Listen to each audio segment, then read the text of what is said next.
I'd like to talk to you about an exciting book that we're putting out in the John Wesley collection at Seedbed. One of the most thrilling dimensions of Seedbed has been this vision of reclaiming the historic Wesleyan, what we call Wesleyan Codex originally, and we've refined that to being the John Wesley collection. But the idea is to take Wesley in his own words, faithfully preserving what he said and making it available for us today. It's interesting that Wesley is not arcane or irrelevant. He is actually very vibrant and speaks right into a very real people. You know, back then we would assume that the culture was really not that different from today. You read Wesley's description of the depravity in the English culture, the underclass being restive, the English monarchy was teetering.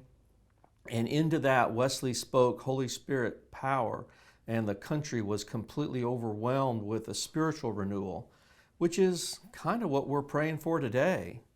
So the question is, what was on their hearts and minds? What was Wesley actually preaching? What scriptures was he speaking on? How was he expressing it? And I've had this insatiable curiosity about that, and it's drawn me into Wesley's own words. In the case of the John Wesley collection now, what we've been doing is, for instance, this is a 1790s edition of Wesley's sermons. Very tightly spaced, kind of hard to read, very dense text, and that's the way they published things back then. In the John Wesley collection, this is one of our first editions. This is the 13 sermons on the Sermon on the Mount, never having been gathered together in a single edition. We've spaced out the text more. We've added subheads. Wesley used no subheads. It's very hard to read paragraph after paragraph, page after page. And people say, well, Wesley can't be read. And it's like, that's not so, but they're just so poorly packaged and published, it makes it very hard to really get a handle on what he was saying because the presentations are so unfriendly. So we're publishing traditional Wesleyan content into contemporary book standards that everybody now would expect on anything else we read. It's very liberating.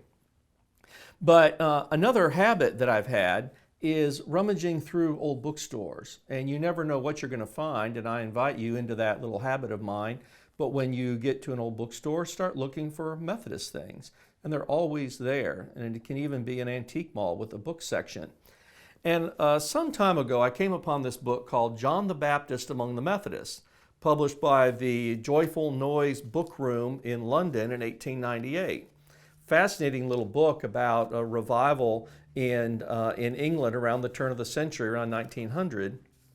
And in the book, as I'm reading it, very near the end, it makes a reference to this rather interesting character who's kind of preaching revival and happens into the very staid English annual conference in Bristol, England in 1898. And in this setting comes this famous author, William Arthur, who wrote this book, Tongue of Fire. And it was a reference in the book to this very important book, Tongue of Fire, by this very eminent writer, William Arthur. And I thought, never heard of him. And so I started looking for this book, Tongue of Fire, by William Arthur. And in another antique store some months later, I found an edition of Tongue of Fire by William Arthur. This was published in 1856 in New York by Harper Brothers. Although these editions have been published many, many, many times over, it was a staple of Methodist publishing back in the mid-1800s. And this Tongue of Fire is William Arthur, who was born and lived in that era shortly after Wesley's death, when the contemporaries of the Wesleyan movement were still there, people that actually knew Wesley or knew people who knew Wesley. And these were the insiders to the Wesleyan movement. And they were becoming alarmed that Methodism was beginning to fade. Its power, its potency was beginning to diminish. And William Arthur was actually one of the Legal 100, which were the successors to Wesley himself, the trustees of the Methodist movement. He was the president of the Wesleyan Missionary Society. He was a man of great spiritual potency. And so he basically started contrasting what was going on in the Wesleyan movement in Wesley's day compared to Pentecost, and said what was going on in apostolic biblical times and what was going on in English Wesleyan times. And the parallels became just stark. And so he unpacks the Pentecost in light of Methodism, and it's exhilarating. And he calls you into this desire to reclaim, to live in that apostolic Methodism. And so Tongue of Fire is a rich book full of spiritual power.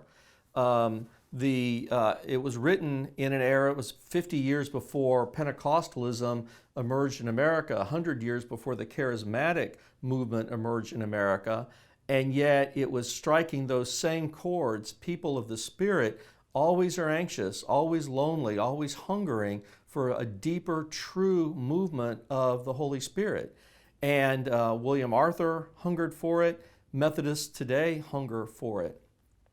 So I invite you, the Seedbed's newest release for the John Wesley Collection will be Tongue of Fire by William Arthur. There's a phenomenal foreword written by Philip Meadows, who is an Englishman, a great Wesley scholar known by everyone on this side of the pond, appreciates the depth of his scholarship, and he, being an Englishman, understands the culture there that Arthur was writing into. And if you get a copy of Tongue of Fire, do not fail to read Phil Meadows' brilliant and beautiful invitation. The foreword is not just more information, it's a heartwarming document in its own right, and I can't even begin to express thanks to Phil enough for being able to excite us. By the time you finished reading Phil Meadows' introduction, you will not want to hesitate to launch into reading the full Tongue of Fire. So we thank you very much and commend this marvelous book to you.